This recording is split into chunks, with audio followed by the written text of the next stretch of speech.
queridos, boa noite. Nós estamos iniciando mais uma live, está inscrito. E hoje, como nós passamos aí toda semana perguntando e esperando a sua resposta, nós vamos falar um pouquinho sobre escatologia. Então pega aí Bíblia, caderno, caneta, marca os amigos e a gente vai passar aí um tempo navegando sobre escatologia. Mais uma noite. Paz, bispo.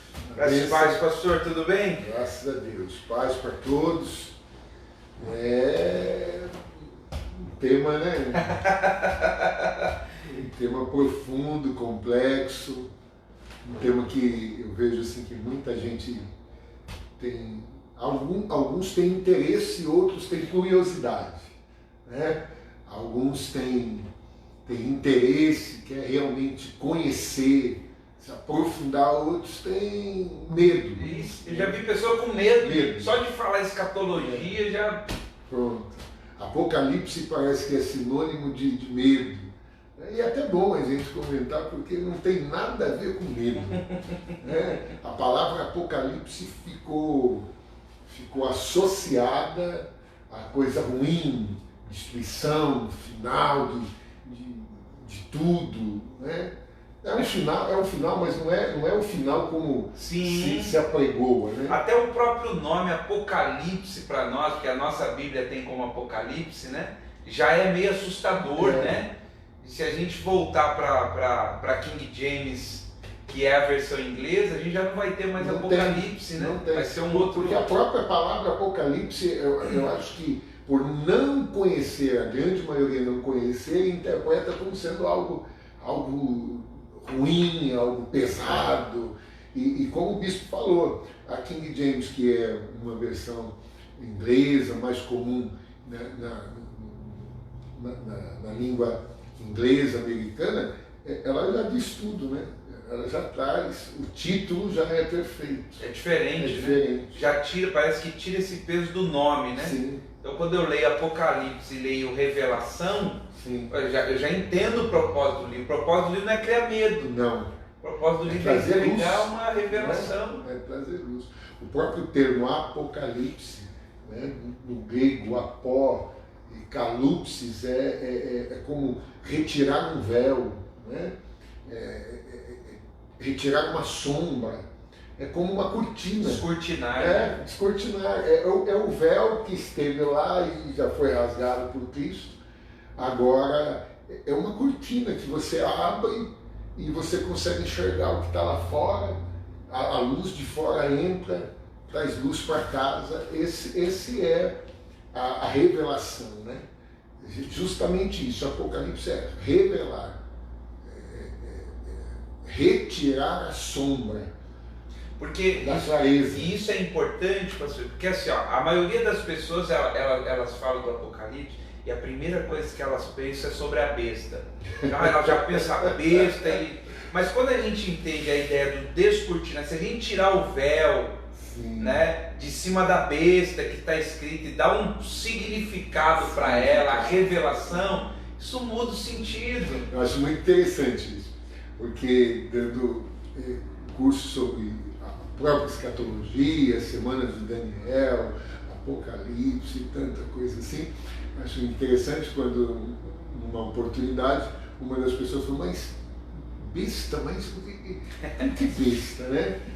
É justamente a questão da pessoa, às vezes a pessoa interpreta de uma forma tão literal que besta nada mais é do que um animal, né? Besta é um animal.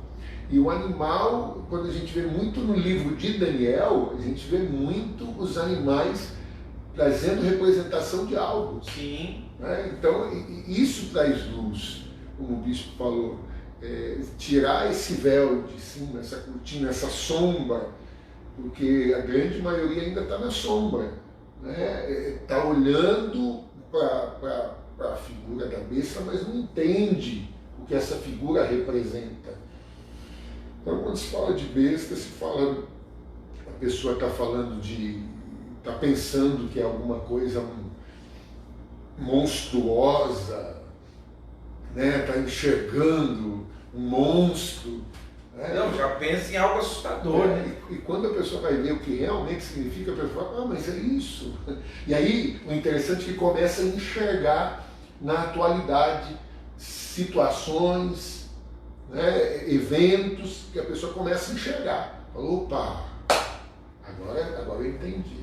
E isso traz uma clareza para a nossa vida que tira aquele peso do Apocalipse e dá uma visão global, que é a visão macro, que às vezes a gente tem uma visão tão micro das coisas que a gente se esquece que a Bíblia tem essa visão global, né? E quando a gente passa a estudar essa questão escatológica, a gente vê que tudo aquilo que se movimenta na Terra tem princípios bíblicos que já foram estabelecidos para isso. Quando a gente para ver essa questão do cenário dos governos sendo montado, né? Situações que ocorrem, a gente fala assim, mas como que isso está escrito na Bíblia? É porque alguém foi lá e tirou o véu. Sim, como dizia o Billy Graham, né? O reverendo Billy Graham, saudoso, ele dizia que a Bíblia é mais atual do que o jornal que vai sair amanhã. Exatamente. É tão profundo isso que é uma realidade. Às vezes as pessoas veem uma situação acontecendo e falam assim, puxa vida, mas a Bíblia descreve isso. Como que a Bíblia descreve isso? Como que a Bíblia descreveria Ciro,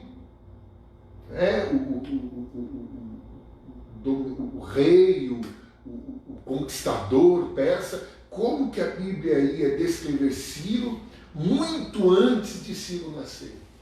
Mas a Bíblia já tinha declarado, dava até o nome no livro de Isaías, dava até o nome dele. A Bíblia declarava. Uma coisa interessante que o bispo citou, e é bom que a gente coloque isso, o nome escatologia. As pessoas associam escatologia a Apocalipse. E não que esteja completamente errado, mas não é só Apocalipse. A escatologia não se resume apenas ao livro de Apocalipse. Há uma escatologia no Velho Testamento.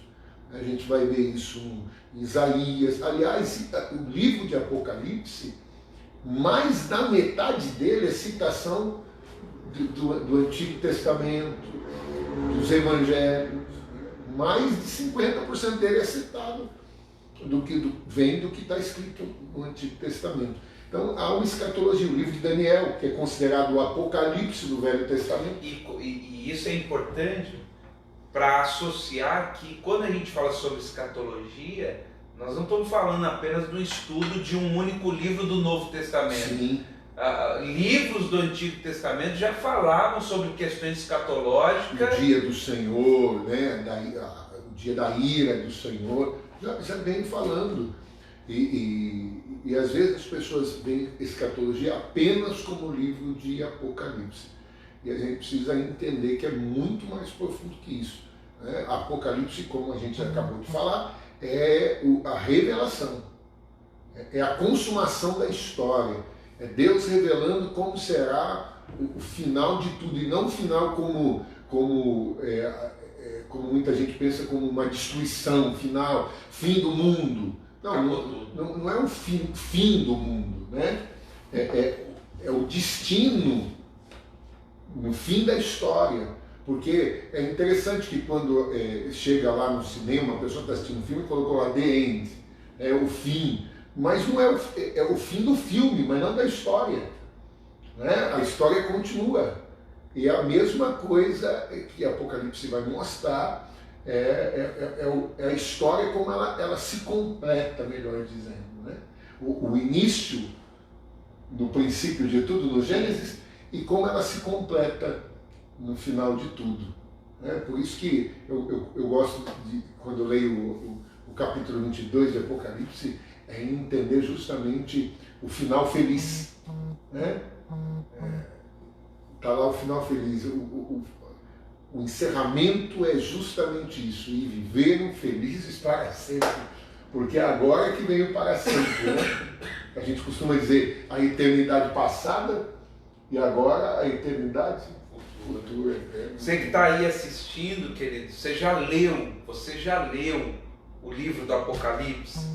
Você já leu algumas questões? O próprio Jesus falou de questões escatológicas, né, apontando para o fim. Jesus falou muita coisa sobre isso, mas você já leu, né? E na sua leitura você se deparou com alguma questão que você olhou e disse assim, isso eu não estou entendendo, porque sem ferramentas também, pastor Ricardo, sim, tentar interpretar questões escatológicas sem as ferramentas necessárias ou as ferramentas corretas, pode surgir heresias das bravas, vamos colocar assim. Porque existem ferramentas que precisam ser usadas para a interpretação. Como o senhor falou, poxa, se eu tenho um livro do Novo Testamento, que o foco dele é revelação, e uma grande parte dele cita o Antigo Testamento, se eu não fizer esse link, eu posso correr o risco de interpretar errado, sim, a revelação que está ali diante dos meus olhos. E uma coisa muito assim, complexa e interessante é que ali mesmo no livro do Apocalipse, o próprio Cristo, porque algumas pessoas falam assim, revelação de João. Eu não posso concordar, porque é a revelação de Jesus Cristo que ele deu a João. Então a revelação é de João. A mesma coisa do Evangelho, quando a gente fala Evangelho de Mateus, não, o Evangelho é de Jesus, segundo Mateus escreveu. A mesma coisa é a revelação é de Jesus Cristo. Então o próprio Cristo, revelando isso, ele está falando das coisas que são, as coisas que hão de acontecer, a mesma coisa que diz aquele que era, que é, que há de vir. Então a gente vê esse tridimensionalismo no livro de Apocalipse. E essa é uma questão importante da gente entender, porque algumas pessoas falam assim, não, mas algumas pessoas trazem para um lado muito assim, não, mas isso tudo já aconteceu. Não, o livro do Apocalipse não tem nada a ver com o futuro, porque tudo isso já aconteceu. Ok, já aconteceu. Aconteceu e vai acontecer. Porque os fatos que aconteceram, eles apontam lá na frente. A mesma coisa que aconteceu com Noé, o próprio Cristo usou isso, dizendo, assim como foi nos dias de Noé. Já tinha acontecido, mas o fato de Noé estava apontando lá na frente. E olha só que, para a gente falar sobre escatologia, esse já é um dado importantíssimo. Sim. A gente já tem uma referência. Será como nos dias de Noé. Os dias de Noé. Já tem aí os dias de Ló. E isso está no Gênesis. Se a gente pegar e fizer um estudo, esse é o grande problema. Eu fico aqui, eu tenho que concordar contigo em número, gênero e grau. Pega esse livro de Apocalipse e vai se ler ele isoladamente. Não se faz um link com outros livros da Bíblia, com as mensagens escatológicas de Jesus. Não se faz esse link. Então aí fica complicado. Porque quando a gente faz um paralelo do Gênesis e do Apocalipse, nós vamos ver algo maravilhoso. E a gente vai ver logo no primeiro capítulo da Bíblia falando sobre o sol. E a gente vai ver lá no Apocalipse que já não vai ter mais sol. Né? A gente vai ver no primeiro livro da Bíblia falando do mar, das águas, a gente vai ver lá. A gente vai fazer um paralelo, se a gente fizer um link, a gente vai ver coisas que estão no livro do Gênesis e que vão estar lá no livro do Apocalipse. A árvore da vida, né? O rio que sai do Éden. Nós vamos ver tudo isso lá no Apocalipse. Então nós vamos ver no Gênesis o homem saindo do jardim. E o Apocalipse é como a volta para o jardim. Entrando novamente. É a consumação da história.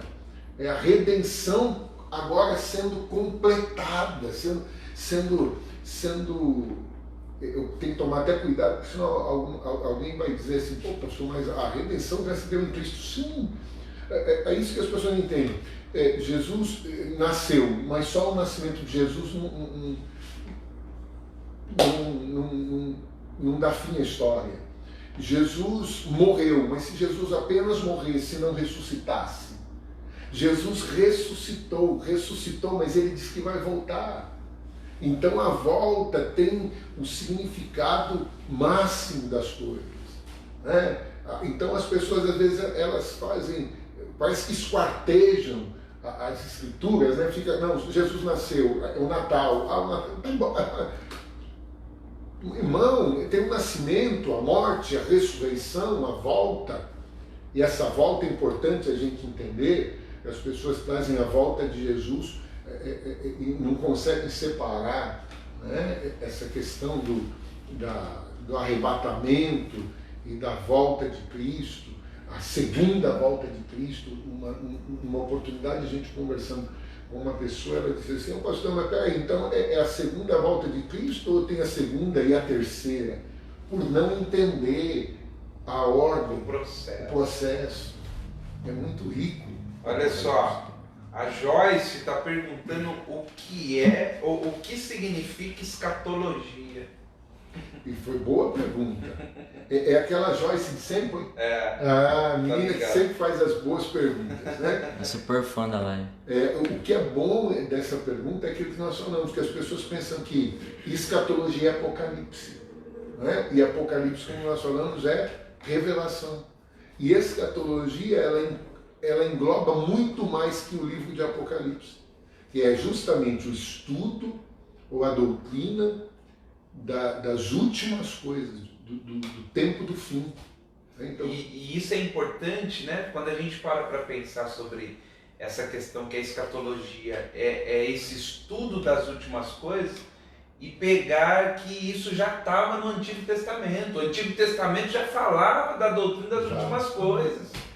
Olha, o chamado proto-evangelho, né? Gênesis, capítulo 3, quando o próprio Deus, ele diz, né, da semente da mulher nascerá que vai esmagar a cabeça de Satanás, já apontava para o futuro. Já era escatologia. Né, a doutrina do fim dos tempos. E é interessante, quando a gente fala sobre ferramentas, talvez uma das primeiras ferramentas que a gente precisa ter para estudar a Bíblia, eu penso assim, que o senhor falou sobre a eternidade passada e a eternidade futura. Então tem hora que eu estou lendo a Bíblia e eu me deparo com um texto que, dentro daquele texto, ele entra dentro da eternidade passada. Aí eu preciso ter a ideia de que aquele texto está me levando para a eternidade passada. É como a gente lê Ezequiel 28, sim, por exemplo. Então começa lá, lamentação do rei de Tiro. Então, de repente, aquela lamentação de Tiro me leva para a eternidade passada. Mas tem hora que vai me levar para a eternidade futura. E aí eu paro, fico lendo ali e disse, mas o que o texto está dizendo? Eu não entendo essa movimentação que a Bíblia tem, porque não é um livro comum. Sim. Não tem o propósito de ser comum, como também não tem o propósito de ter todas as respostas. Mas ela tem uma movimentação dentro das eternidades que eu preciso compreender. Ora a eternidade passada, ora a eternidade futura. E dentro do nosso tempo também é interessante, porque o passado, o presente e o futuro está aqui. Né? Desde Abraão, como a gente estava falando, desde de Noé, né? Até os tempos de João, lá em Patmos, né? Está aqui. Então, a pessoa que tinha essa revelação, ela conseguia enxergar lá atrás e conseguia enxergar lá na frente. O próprio livro de Daniel está dizendo que ele está tentando entender. E a Bíblia diz que ele, pelas escrituras, ele entendeu que o tempo do cativeiro era de 70 anos. Meditando nas escrituras, ele entendeu o tempo do cativeiro de 70 anos. E isso, ele começa a orar e então vem uma revelação para ele. A revelação que o anjo traz para ele, falando do futuro. E aí vai falar da libertação do povo, vai falar da reedificação de Jerusalém, vai falar do tempo da vinda do Messias, isso é importante. No livro de Daniel, sabe que é tão lindo que quando a gente vê isso, a gente vê que Daniel, ele deixou escrito quando Jesus viria na sua primeira vez. quando ele viria como o Cordeiro de Deus, como o Messias. Daniel deixou escrito. E agora o interessante é que essa questão de descortinar, retirar o véu, tirar a sombra. Veja que os estudiosos da Bíblia na vinda de Jesus, na sua primeira vinda, eles tinham tudo para saber. Porque estava escrito. O próprio Daniel, que eles admiravam pela sua sabedoria, não é? Pelo seu conhecimento, eles não atentaram para isso. Veja que Jesus ele chega a dizer, examinai as Escrituras, mas aquilo estava como que um véu, eles não conseguiam enxergar, porque Daniel deixou escrito. É interessante isso, né? Talvez os discípulos, quando pedem para Jesus, Senhor, nos dá um sinal, né? Ele falou, olha, nenhum sinal vai ser dado, além daquele que já foi. Que ele estava falando do profeta Jonas, ou seja, você precisa olhar e entender. Se você olhar e entender, você já vai saber o que vai acontecer. A gente às vezes fica esperando essa revelação, o que vai acontecer, se a gente pegar, gastar tempo, ler, a gente vai ter essa ideia da revelação. E eu espero que Deus nos dê graça nessas lives, porque tem muita coisa que dá para a gente compartilhar, porque, por exemplo, a escatologia é uma matéria complexa, é uma matéria profunda, e para todas as correntes, eles vão achar alguma coisa para se basear, se sustentar. Mas o interessante é, como o bispo falou, a gente fazer essa meditação das Escrituras para que a gente possa, por nós mesmos, poder entender. Porque aí você já não vai andar pela cabeça do que não é uma axiologia, não é o que o outro, mas eu penso que é dessa forma. Por exemplo, dentro desse estudo todo, a gente vai ver que tem alguns que acreditam que vai se dar o arrebatamento da igreja. E alguns acreditam que esse arrebatamento é antes da grande tribulação. Olha o pastor Ricardo já levantando aqui uma questão para você que é pré-milenista, pós-milenista. O que será que vai ser? A igreja vai passar pela grande tribulação? Não vai passar? Os pré-tribulacionistas, os mid-tribulacionistas, aqueles que acreditam que a igreja vai ser arrebatada no meio da tribulação, e os pós, que acreditam que a igreja vai passar pela tribulação. Eu tenho uma posição, e essa posição eu acredito dessa forma, justamente pelo que a gente lê em toda a Escritura. Não é uma questão, eu acho interessante isso, porque ao longo dos tempos a gente viu muita gente defendendo o pré-tribulacionismo, parece que era uma moda, né? Veio como uma moda, alguém fez uma doutrina e é isso daí, é isso aí. Aí depois vem a moda do pós-tribulacionismo, aí parece que todo mundo vira para o pós, né? Aí vem aquilo que eu falei, tem gente que vai arrumar versículo para todo gosto, né? Mas lendo a Bíblia, estudando a Bíblia, vendo uma coisa muito importante para a gente entender sobre escatologia, sobre o livro do Apocalipse, que é a tipologia, né? Eu então fico com uma posição, não consigo... Eu só vou pegar essa questão que o pastor Ricardo falou e uma outra que ele já deixou aqui, algumas coisas ficaram aqui, que se esses dias serão como os dias de Noé... Não é? Se esses últimos dias serão como os dias de Noé, onde é que Deus tirou Noé do dilúvio?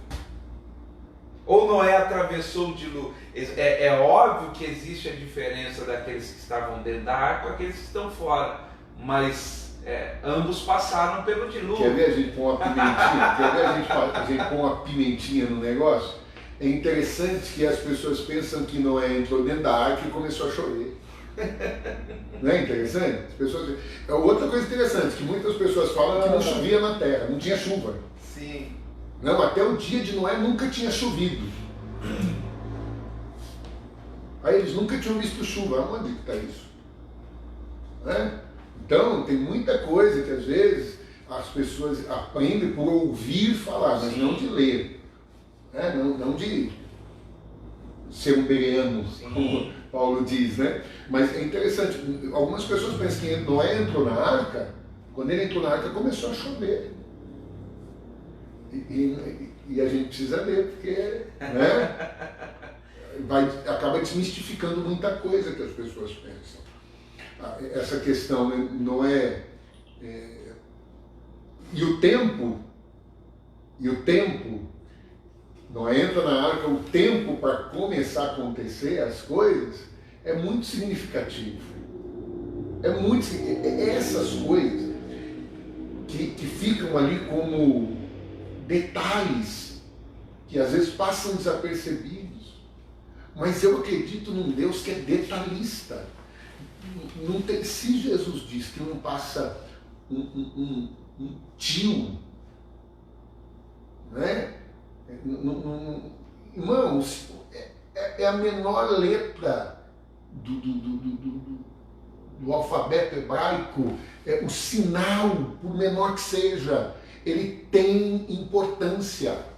Então a gente não pode desprezar esses detalhes, essas coisas. O bispo levantou, pegou essa bola que eu levantei, ele matou no peito e mandou ele primeiro. Agora, quer ver uma coisa? O bispo colocou aí uma pulga atrás da orelha de algumas pessoas aí que está aí pensando como é que foi com Noé.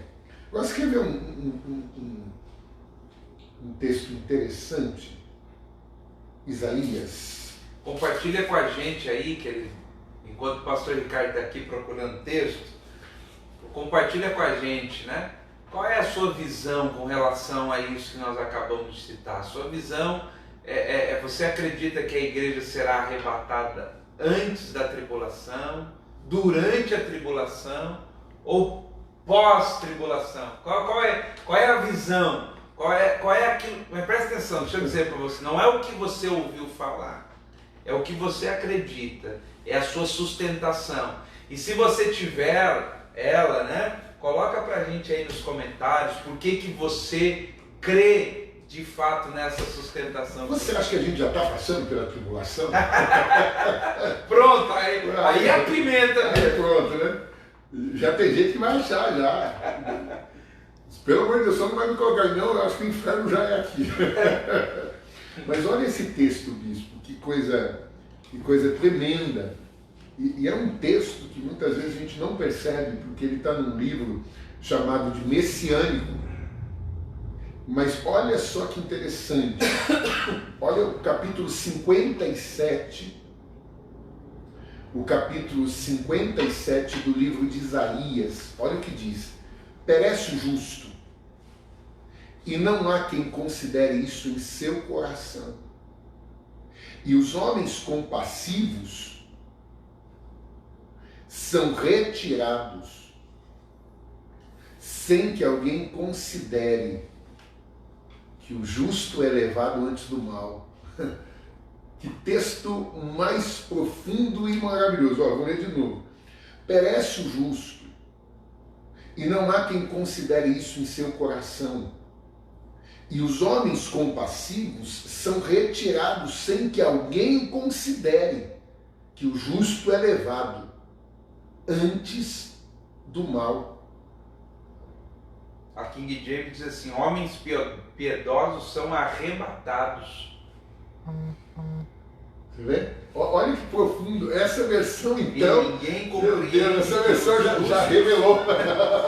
E ninguém compreende que os justos são tirados a fim de serem livrados do mal. Que profundo é esse verso. Eu falei que eu tenho uma posição baseada naquilo que eu acabo lendo pelas Escrituras. Né? Então, não é um versículo isolado, não. É um contexto. Então você vê essa versão. Agora, o interessante quando a gente faz um link com a palavra justo. A palavra justo. E a gente tem uma visão, fica uma visão ruim do Ló, porque o Ló se aparta de Abraão e vai armando as suas tendas até que chega em Sodoma. Então se tem uma visão muito ruim do Ló, por ele habitar lá em Sodoma, mas é um tipo. É um tipo. E se não me falha a memória, é o apóstolo Pedro que chama Ló de justo. Pedro chama justamente Ló de justo e diz que ele afligia a sua alma por causa do que ele via ali naquele lugar. E o texto diz: perece o justo, de Isaías 57, perece o justo, e não há quem considere isso em seu coração. Esse perecer do justo não é de morrer, não é de passar por um sofrimento causado por algo externo. Esse perecer do justo é ele não se conformar com aquilo que está acontecendo. Esse perecer do justo é o fato de Ló estar habitando ali e ver o comportamento daqueles homens, o comportamento daquelas pessoas. Aquilo fazia com que Jó afligisse sua alma. Né? É uma coisa muito interessante. Perece o justo, não há quem considere em seu coração. E os homens compassivos são retirados, os homens piedosos são retirados, sem que alguém considere que o justo é levado antes do mal, é arrebatado. O que aconteceu com o Ló? O Ló está pregando para as suas filhas e para os seus genros, e os seus genros zombam dele, não acreditam naquilo que ele está falando. O que Ló está falando? Ele está falando da mensagem que ele recebeu dos anjos. Ele está falando daquela mensagem: ei, Deus vai destruir isso daqui. E alguém está rindo dele, dizendo assim: que é isso, cara? Uma coisa tão linda dessa, você acha que Deus vai destruir isso? Para quê? Esse cara está lendo demais essas coisas aí, esses livros dele, ele está ficando maluco. Então, o Ló está insistindo, até que os anjos apertam ele, os anjos, vamos Ló, foge, vai embora Ló, deixa esse lugar. E a gente vê o que acontece com Ló, né? E Jesus disse: assim como foi nos dias de Ló, casados, dados em casamento, comiam, bebiam, festejavam, e não perceberam o que tinha acontecido. Né? E isso, pastor Ricardo, levanta uma questão, porque o que gera no nosso coração quando a gente começa a falar sobre escatologia, como o senhor bem colocou aqui agora, assim, será que nós já estamos na tribulação? Né? Porque a ideia nossa é começar a entender o que Jesus chamou de princípios de dores.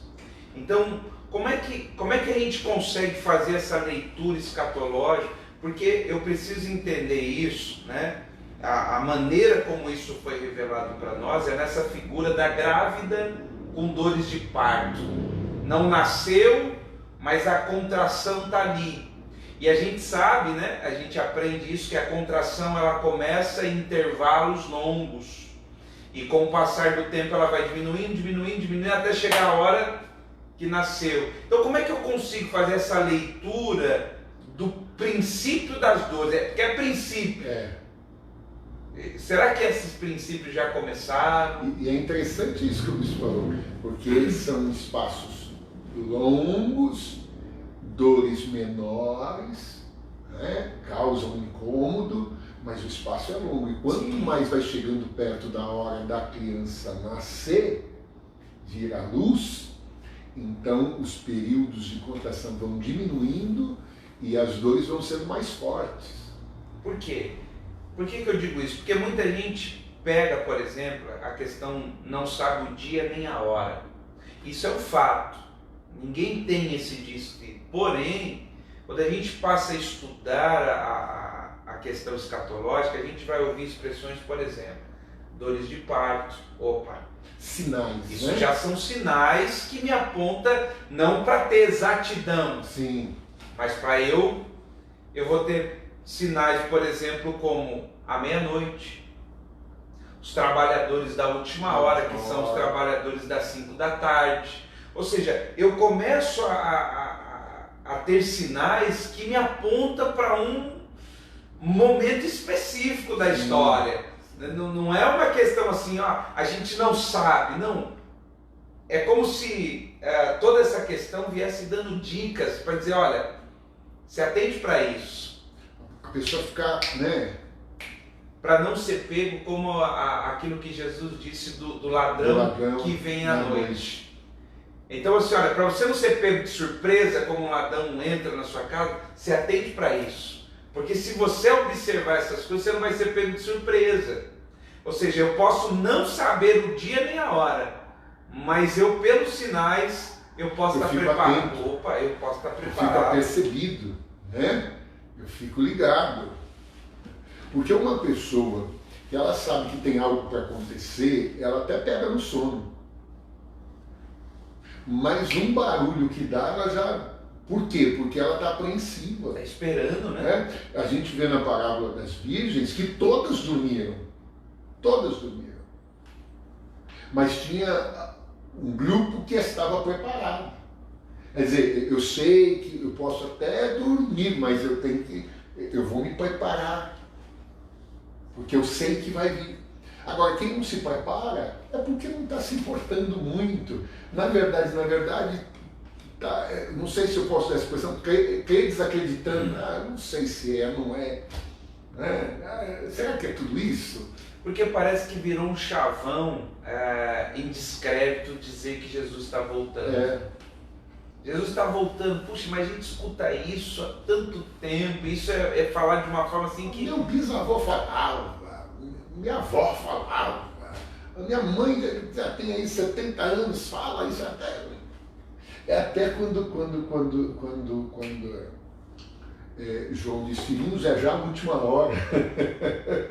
E isso tem um peso muito importante, né?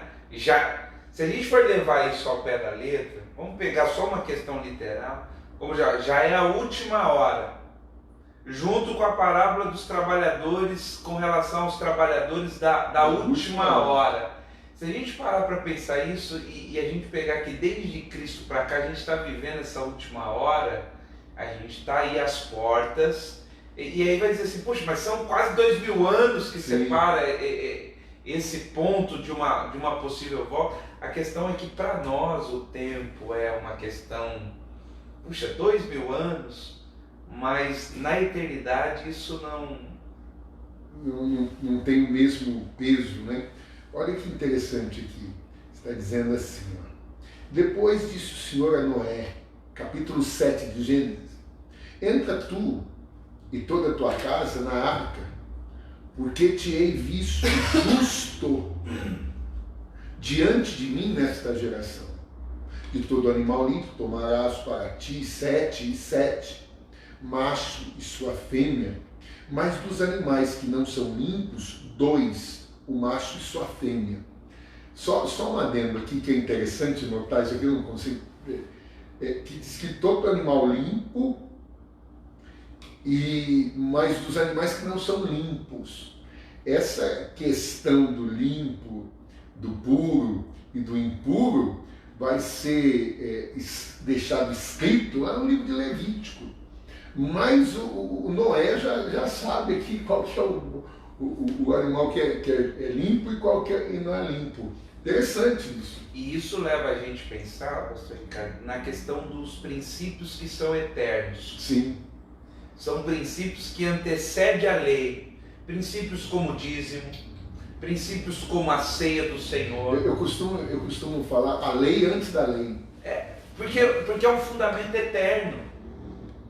As pessoas associam o mandamento apenas no Sinai. Sim. E aquilo no Sinai limita muito aquilo que é Deus.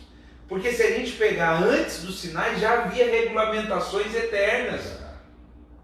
Por exemplo, qual foi o padrão que Deus estabeleceu para aceitar a oferta de Abel, mas rejeitar de Caim?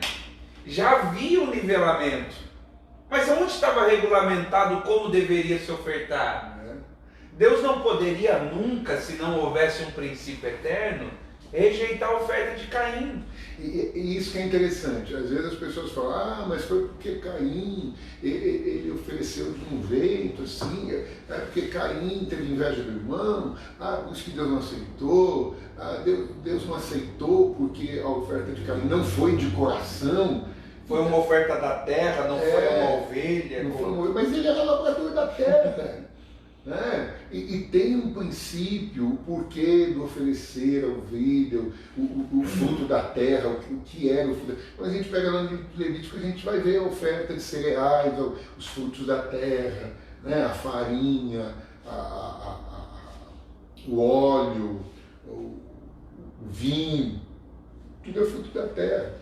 Mas é interessante para a gente ver que é uma lei antes da lei escrita lá, Então ele vai dizer aqui, Noé vai entrar na arca porque Deus viu que ele era justo naquela geração. Também das aves dos céus, verso 3, 7 e 7, macho e fêmea, para se conservar em vida, a semente sobre a face de toda a terra. Então aqui já está explicando o porquê dos animais. Então há uma diferença do Noé, tipologicamente, do Noé entrar na arca, e depois você vai fazer uma separação dos animais, porque havia um propósito de conservação da vida na terra.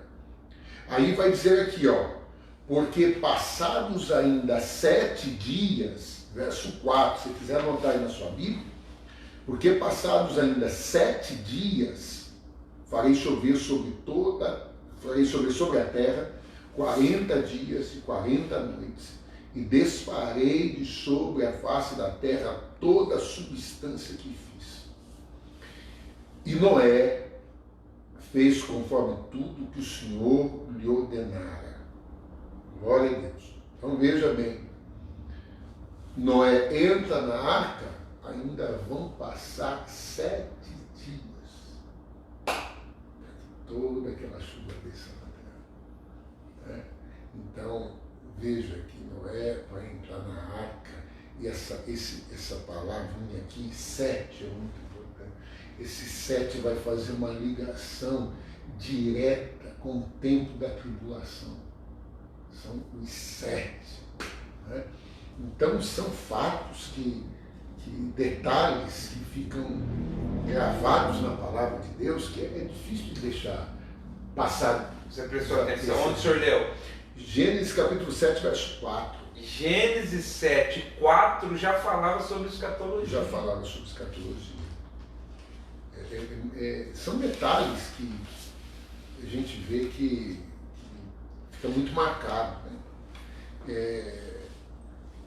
Deus avisa Abraão sobre a destruição de Sodoma. Deus avisa, vai avisar Ló. Então, sempre tem sido avisado muito antes.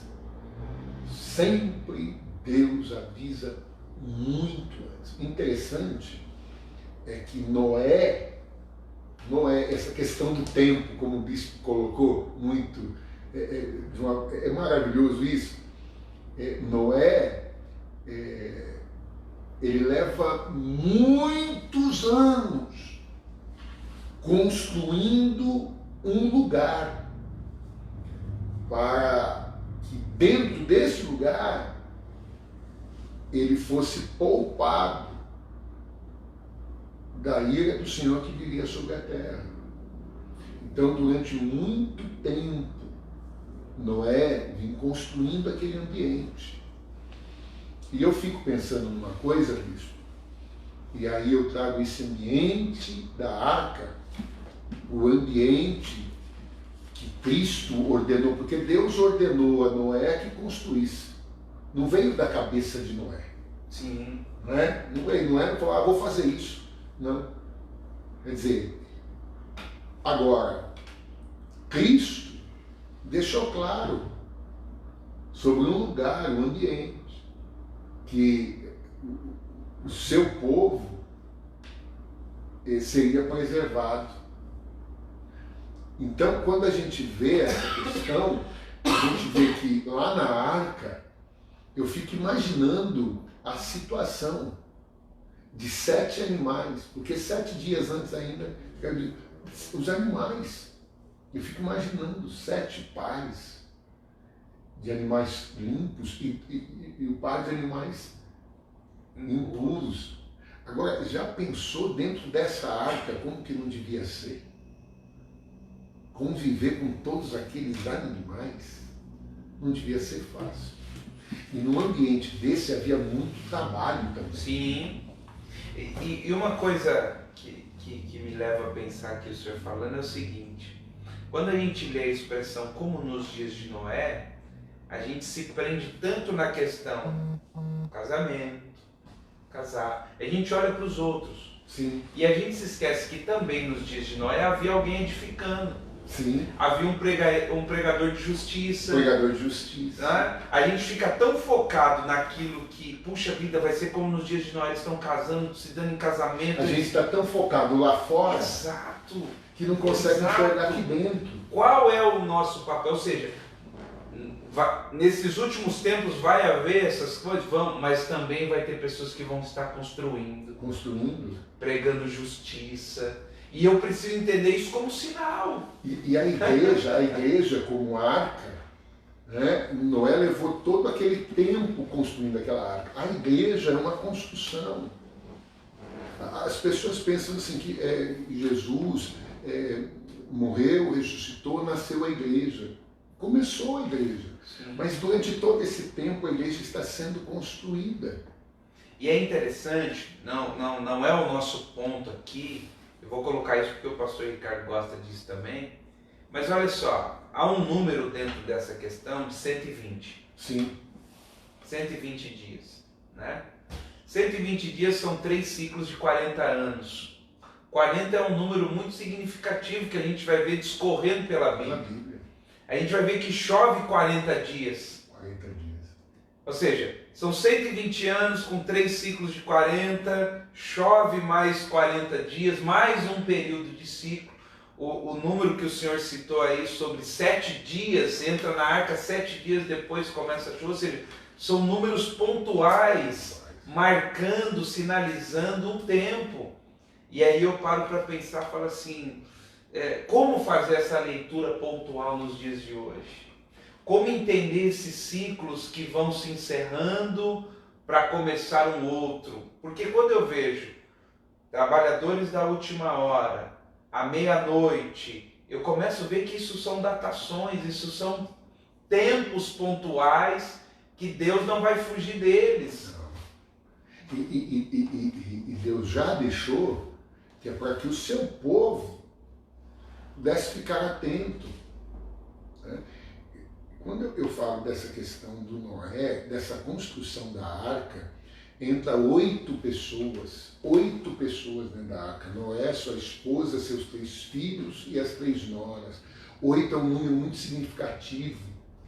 As pessoas se prendem no 7, no 3, no 12, mas o 8 é um número tão significativo que parece que a igreja não se apropria. Sabe quem vai se apropriar? Os esotéricos. Eles tomam o número 8 e fazem um símbolo de infinito. Mas o 8 é justamente um símbolo ou uma mensagem de algo novo. De uma nova vida. Como diz, do novo céu e nova terra. Não é? São o milênio 7. A gente vai ver o ano 600 de Noé. O 6 vai representar justamente o tempo do homem. Adão é criado, formado no 6º dia. É criado Adão no 6º dia. Então é nesse 6º dia da criação que vai acontecer tudo isso. E se a gente pegar aí o calendário dos judeus, nós vamos entender melhor. Mas o interessante é que Noé tem 8 pessoas lá dentro, já está apontando para algo novo. Não é? É muito interessante isso. Se a gente for parar para pensar, meu irmão, Então, essa construção que se deu durante todo esse tempo, essas 8 pessoas que estão lá dentro, você imagina o tanto de animal que tinha dentro dessa arca.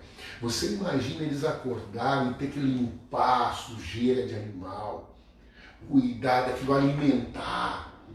É um trabalho fora do comum, bispo. E quer ver uma coisa? A gente vai para a igreja hoje, aqui é culto de quarta, né? Lá é de quinta.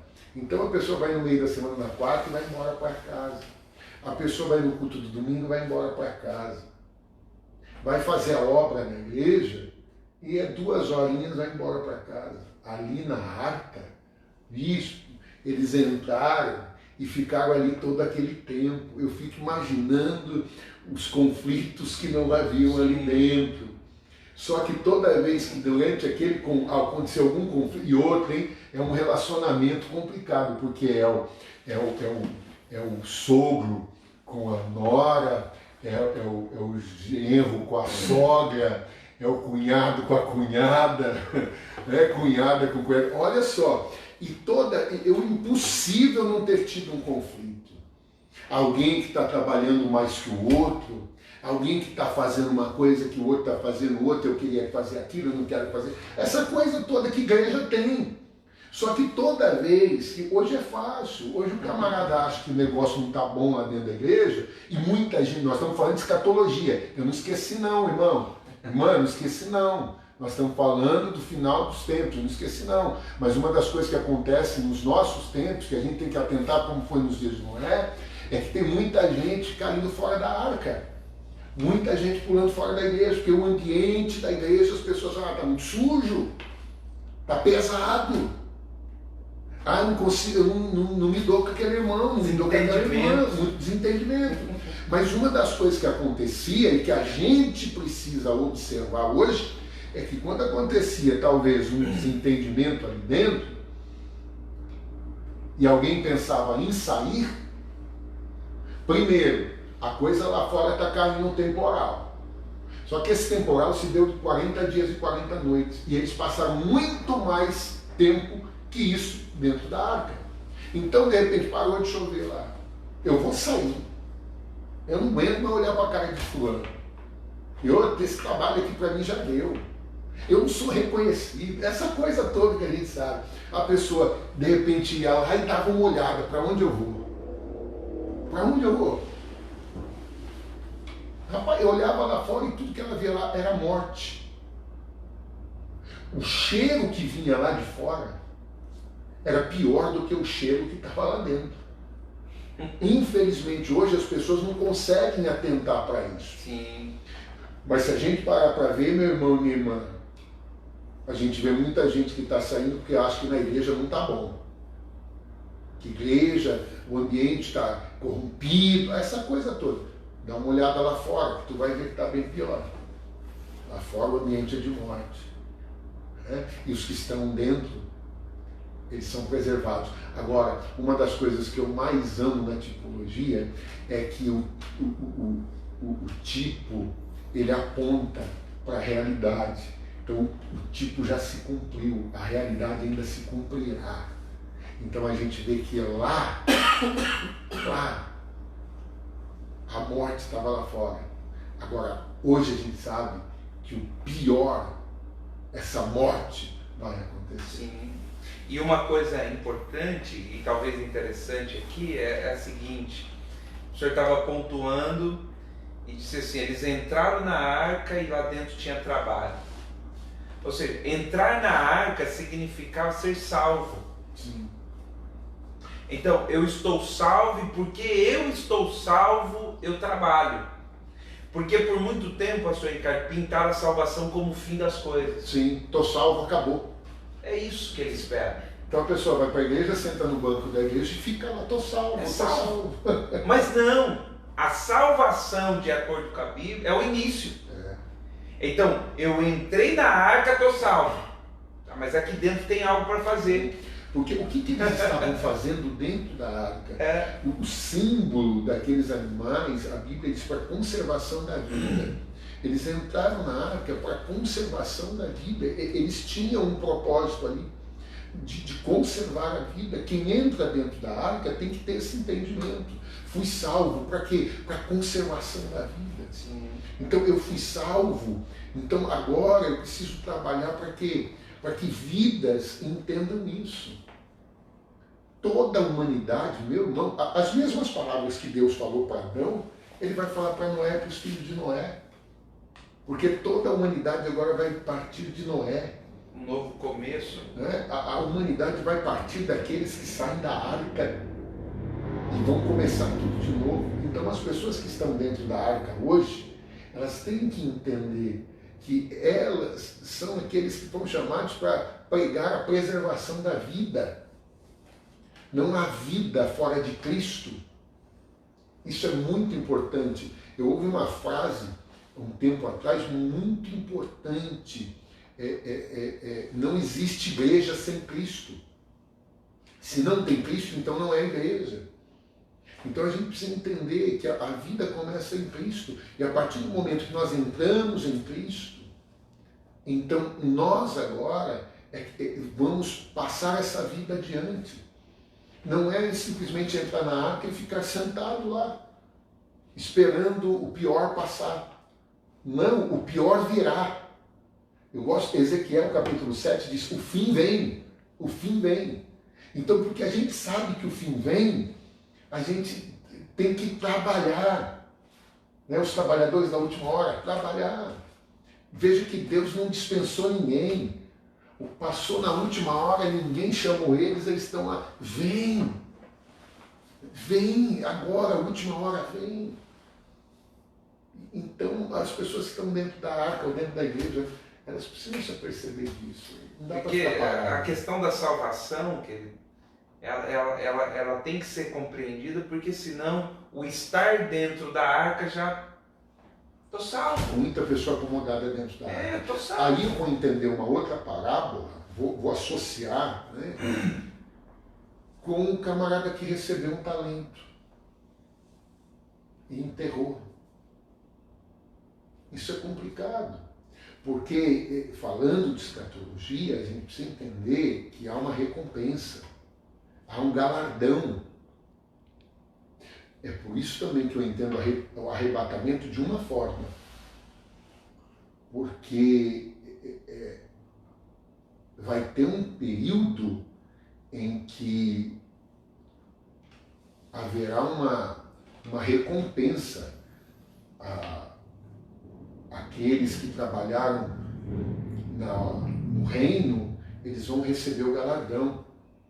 Por isso eu entendo o arrebatamento num período também, e mais para frente a gente fala mais claramente sobre isso, por causa da questão do galardão. Veja que aquele rapaz que enterrou o seu talento, ele não recebe nada. Porque na volta do seu Senhor, na prestação de contas, o que granjeou, recebeu 5, granjeou mais 5, ele recebe uma recompensa de igual modo que recebeu 2 e também conquistou mais 2, ele recebe uma recompensa. Mas o que enterrou, o que ele tinha foi tirado. Então isso é importante a gente ver nessa questão de, eu já estou salvo, aceitei Jesus, estou aqui na igreja, eu ficando aqui dentro da igreja já está bom demais. Eu não quero trabalho, eu não quero fazer nada, sabe? Não, eu vou sentar no último banco, eu não quero que me chamem para nada. É impossível, porque nós fomos salvos para um propósito. Nós não fomos salvos para nada. E a forma como a gente entende a escatologia, a forma como a gente entende a escatologia, acaba nos posicionando em relação a essa obra. A pessoa que tem uma visão, eu estou salvo, vou para o céu, meu irmão, a pessoa fica estagnada. Ela não consegue entender que ela foi salva para um propósito. É porque ensinaram que salvação é você estar na igreja. É um fim, tem que estar ali. Acabou a salvação. Mas olhando de um prisma escatológico, a gente aprende que salvação é o começo. É o começo. Então, ele me traz de volta para o propósito. A pergunta, eu acho que seria a chave, fui salvo, e agora? Porque as pessoas, fui salvo, acabou. Não, fui salvo e agora? Né? Agora que começou a vida. Porque a salvação é o novo nascimento. O Paulo vai dizer em Efésios capítulo 2, versículo 10, depois de falar sobre salvação, ele vai dizer: porque nós somos criados em Cristo Jesus para toda boa obra. Sim. Ou seja, ser salvo é ser devolvido para boa obra. Efésios 2, 10. É. Porque no verso 8, o verso 7 e 8, ele vai dizer assim: porque nós não somos salvos pelas obras. Sim. Importante isso. Ou seja, não há nada que você faça de bom para ser salvo.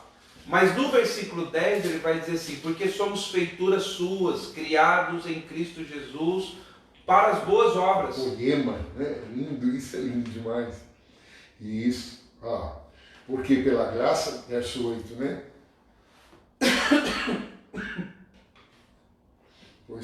Porque pela graça sois salvos por meio da fé. Isto não vem de vós, é dom de Deus. Não vem das obras, para que ninguém se glorie. Porque somos feitura sua, criados em Cristo Jesus, para as boas obras, as quais Deus preparou para que andássemos nela. Deus preparou, já havia preparado. Então, quando nós entramos em Cristo, porque nós somos feitura de Deus, criados em Cristo, não fora dele, para as boas obras.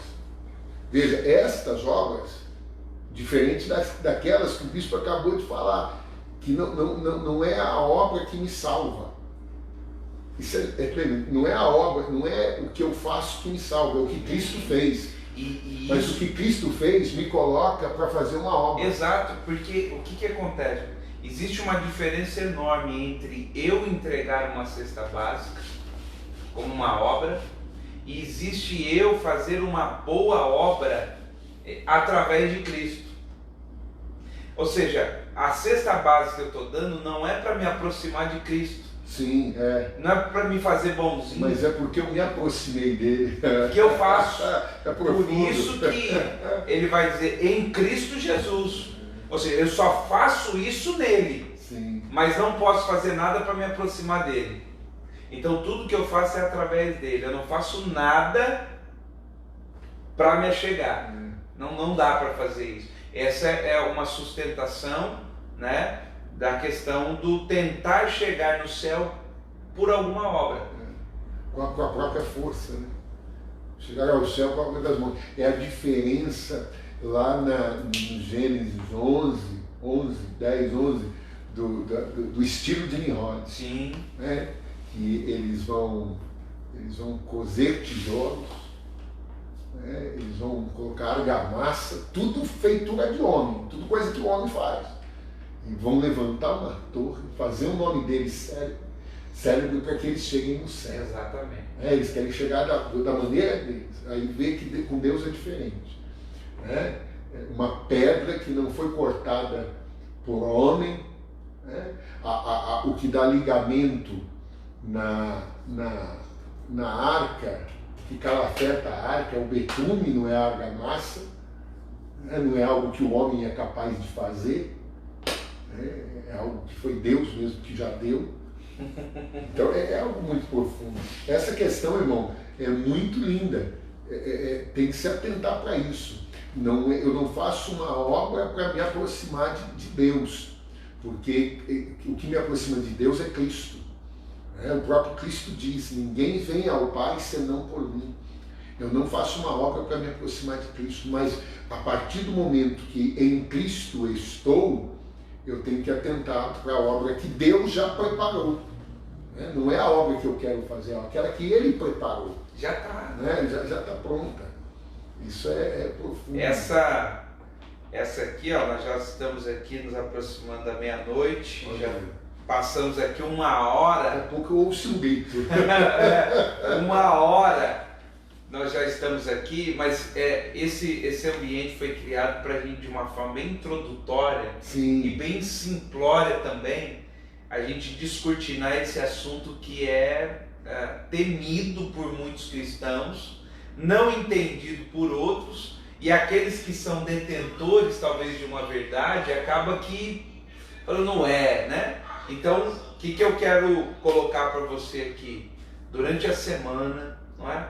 Tenta ler alguma coisa, tenta pesquisar alguma coisa sobre isso, porque nas próximas lives nós vamos estar mergulhando aí em assuntos específicos. O pastor Ricardo tem aí um curso só sobre as 7 semanas, sobre as semanas de Daniel. Sim. 70 semanas de Daniel, a volta de Cristo, grande tribulação.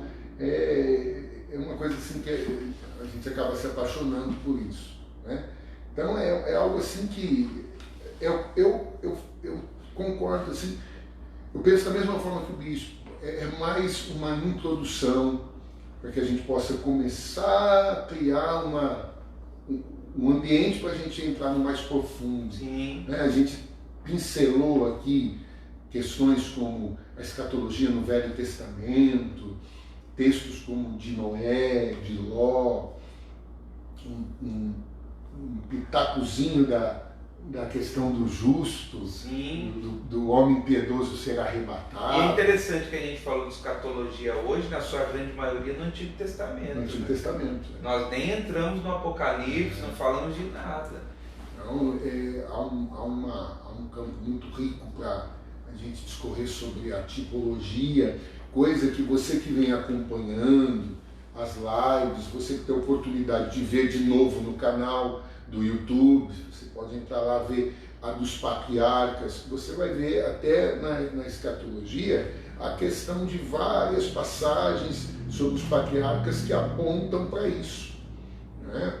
A gente vê lá, a gente até falou numa das lives sobre o encontro da Rebeca com Isaac, que é uma figura maravilhosa sobre a noiva em Cristo. Então tem muita coisa rica, tem muita coisa linda para a gente escorrer. E o que eu peço para você é que, se você gostou, se você se interessa, se você quer se aprofundar, cara, fica ligado nas próximas lives e compartilha, comenta com alguém, convida os amigos aí, o pessoal da igreja, convida, olha, segunda-feira, 10 horas, vamos ficar ligados lá, que o bispo Robson, o pastor Ricardo vão discorrer um pouco mais sobre isso. Então vai ser muito gostoso, muito bom a gente compartilhar. E não sendo de uma forma profética, o horário é próximo da meia-noite.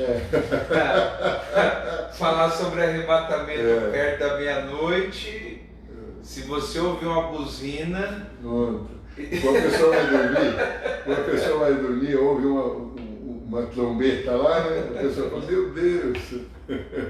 É bem legal mesmo. E esse propósito, né, de desmistificar muita coisa, para que as pessoas possam entender e quem sabe a gente consiga trazer um entendimento que muitas pessoas consigam entender a escatologia justamente nesse ponto de vista que tu tocou, que não dá para ficar parado.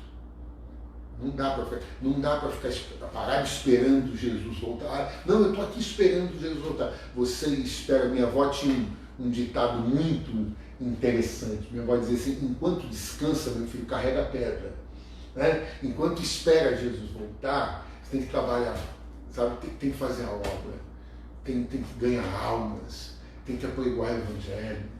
Enquanto espera Jesus voltar, não dá para esperar Jesus voltar sentado no banco da igreja, esperando, né, alguma coisa acontecer. Você foi criado para algo. Entenda isso, você foi criado. A salvação te devolve para esse propósito. Ela te coloca no lugar certo, no trilho correto, para você cumprir aí esse propósito lindo que já foi estabelecido para você. E é isso que a gente quer ajudar você a descortinar aí nas próximas lives. Glória a Deus. É isso, né? Glória a Deus. Mas a visão da recompensa, e a recompensa não é um carro zero, a recompensa não é uma casa na praia, vai muito além disso. Tudo isso é bom demais, meu irmão, mas não dá para comparar. Não dá. A glória que há de ser revelada em nós, o sofrimento desse tempo presente, não dá para se comparar. Irmão, você que ficou com a gente, Deus abençoe grandemente sua vida, sua família, sua semana. Os nossos irmãos que passaram aqui pela live, Deus abençoe grandemente sua vida e que a recompensa venha do Senhor para você, para o seu trabalho, para a sua casa. O nosso papel aqui sempre é despertar em você o desejo pelo conhecimento bíblico, não é enfiar uma verdade garganta abaixo, nada disso. É despertar, é aguçar em você a vontade de ler as Escrituras. Com certeza. É isso? Esse é o nosso maior desejo. Meu amigo, mais uma vez, obrigado. Companhia sempre bom demais estar contigo. Né? João, Felipe, os guerreiros, aí, os trabalhadores da última hora. Eles são da última hora, olha lá. Deus abençoe, irmãos. Fica na paz. Fica com Deus. Shalom.